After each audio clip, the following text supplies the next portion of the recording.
আমরা জানি কোরআন ও হাদিসে কোথাও রাষ্ট্র ক্ষমতা নেওয়ার কথা বলা হয়নি। রাষ্ট্র ক্ষমতা ছাড়া কি ইসলামী রাজনীতি করা যায় না? জবাব, রাজনীতি মানে কি? রাজনীতি মানে কি রাষ্ট্র ছাড়া হইতে পারে? রাজনীতি তো সাধারণত কি বেশিরভাগ কেন্দ্রবিন্দু থাকে কি রাষ্ট্রীয় বিষয়। ইসলাম পরিপূর্ণ জীবন ব্যবস্থা। সুতরাং আপনাকে পরিপূর্ণ জীবন ব্যবস্থায় প্রতিষ্ঠিত হতে হলে পর্যায়ক্রমে অবশ্যই ইসলামী রাষ্ট্রের আপনার প্রয়োজন রয়েছে, মনে রাখবেন।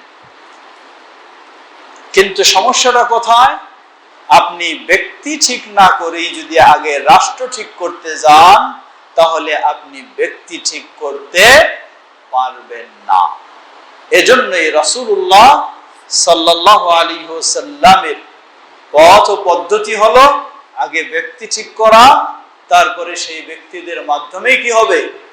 রাষ্ট্র অটোমেটিক ভাবে ঠিক হবে। এটি হলো রাসূল সাল্লাল্লাহু আলাইহি ওয়াসাল্লামের পথ ও পদ্ধতি।